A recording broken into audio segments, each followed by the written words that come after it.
Maturity as के साथ नहीं आती है। अक्सर आपने देखा होगा कुछ बड़े लोग होते हैं जो मेंटली अभी भी अपने टीन ईयर्स में स्टक होते हैं, लेकिन कुछ यंगस्टर्स और किड्स होते हैं जो अपनी एज से ज़्यादा समझदार होते हैं। मैच्योरिटी हमारे लाइफ के एक्सपीरियंसेस, हमारे लिए हुए डिसीजंस, हम किस सराउंडिंग में रहते हैं, हम अपने सराउंडिंग से कितना सीख रहे हैं और हम खुद से कितना सीख रहे हैं, इसका कॉम्बिनेशन होती है। हम कितना जानते हैं ये ज़रूरी नहीं है, लेकिन हम कितना समझते हैं और उसको कितना अप्लाई करते हैं अपने लाइफ में, ये सबसे ज़्यादा ज़रूरी है। तो इसी से कुछ मिलते जुलते साइंस मैं आपको इस वीडियो में शेयर करने वाला हूँ। तो शुरू करते हैं। Realising how much you don't know. हमें सब कुछ पता हो, हर चीज़ के बारे में नॉलेज हो, ये पॉसिबल नहीं है, लेकिन ये मान लेना कि हमें हर चीज़ पता है और हमें ज़्यादा सीखने की ज़रूरत नहीं है, ये हमारा लर्निंग की ग्रोथ का सबसे बड़ा ब्लॉकेज होता है। और ये सोच, ये बिहेवियर हमें इमेच्योर बनाता है, क्योंकि हम जितना सीखते हैं उतना ही हम आगे बढ़ते हैं। सो ड्यूरिंग कन्वर्सेशन आप कोशिश करें कि आप कम बोलें और ज़्यादा से ज़्यादा सुने। There is a quote by Dalai Lama says, when you talk you are only repeating what you already know, but if you listen, you may learn something new. You discuss ideas, not people. दूसरों के बारे में बात करना ये बुरी बात नहीं है, लेकिन दूसरों के लुक्स के बारे में, उनके कैरेक्टर, उनकी कमियों के बारे में बात करना और हमेशा उनसे अपने आप को ज़्यादा बेहतर बताना, ये सबसे बड़ा इमेच्योरिटी का साइन होता है। तो हमारी डिस्कशन हमेशा आइडियाज़ को लेकर, लाइफ को लेकर ज़्यादा होनी चाहिए। इससे हम ज़्यादा से ज़्यादा एक्सपीरियंसेस, नॉलेज को शेयर करते हैं एंड रिसीव करते हैं। इससे कन्वर्सेशन स्ट्रॉन्ग होती है और इससे सबकी मेंटली ग्रोथ होती है। You keep a mind open to everything and attached to nothing. Life में कई बार हमें टफ एंड इम्पॉर्टेंट डिसीजंस लेने होते हैं, लेकिन सिर्फ एक व्यू पॉइंट पर ही बिलीव करना और कोई नए आइडियाज़ पर विचार नहीं करना हमें इमेच्योर बनाता है। तो कोई भी डिसीजन करने से पहले हर पर्सपेक्टिव के बारे में डीपली सोचें और अपने माइंड को ओपननेस की तरफ ले जाएं, ताकि हम डिफरेंट वैराइटीज़ के आइडियाज़ एंड इंफॉर्मेशंस को एक्सेप्ट कर सके without getting biased and attached to anything. You don't seek what you want, you create it.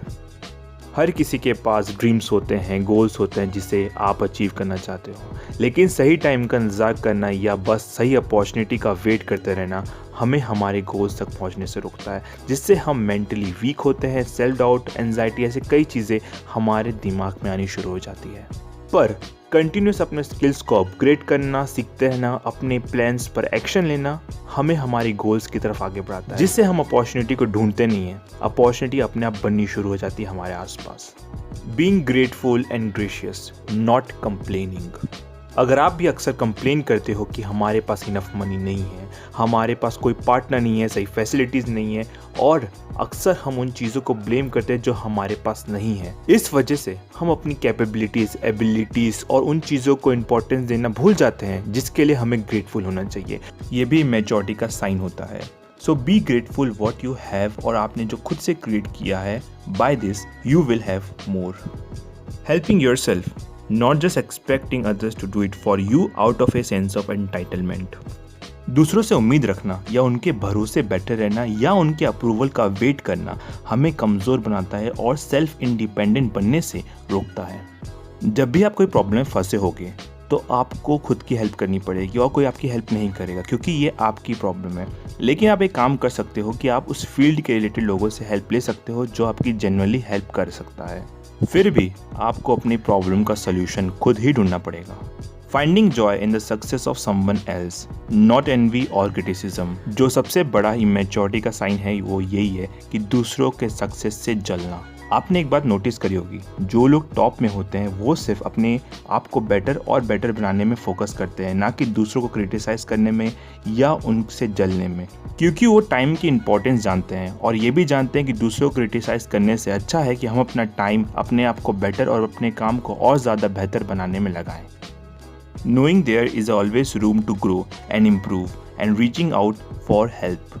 जो लोग अपनी ग्रोथ की लिमिट सेट कर देते हैं और अचीवमेंट के बाद सोचते हैं कि उन्हें और ग्रो करने की ज़रूरत नहीं है, ऐसे लोग फिक्स माइंडसेट वाले होते हैं। You have notice Elon Musk एक सक्सेसफुल पर्सनैलिटी है, लेकिन वो और भी सीखते रहते हैं और अपने काम को और भी ज़्यादा इम्प्रूव करते हैं। साथ में ही वो डिफरेंट फील्ड को भी एक्सप्लोर करते हैं और उस पर काम करते हैं और अपने सभी काम को और ज़्यादा इम्प्रूव करते रहते हैं, क्योंकि वो जानते हैं there is always room to grow and improve. Not clinging to materialistic items और ब्रैगिंग। जो लोग हमेशा आइटम्स या चीज़ों को ज़्यादा इंपॉर्टेंस देते हैं और उनके हिसाब से मटेरियलिस्टिक चीज़ें उनकी वर्थ ज़्यादा और सोसाइटी में उनकी जगह दूसरों से ऊपर करता है, और साथ में ही वो अपने बारे में या अपने अचीवमेंट्स के बारे में लोगों को बढ़ा चढ़ा कर बताते हैं, ये भी इमेच्योरिटी की ही निशानी होती है। रियल वेल्थ आपकी नॉलेज, आपके स्किल्स कितने हैं और आपकी वर्थ कितनी है, ऐसी चीज़ें जो आपसे कोई भी नहीं छीन सकता है, और आप लोगों के लाइफ में या दूसरों के लाइफ में कितने वैल्यू ऐड करते हो, ये होती है real wealth. You can admit it when you are wrong and you don't need to rub it when you are right.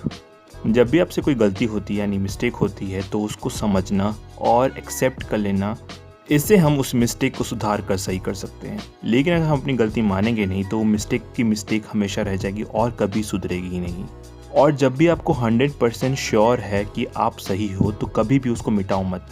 लोगों को मानना ना मानना ये उनके ऊपर है, लेकिन आप जब भी आपको लगता है आप राइट हो, तो take a stand on it. Maturity means accepting the harsh truths about life.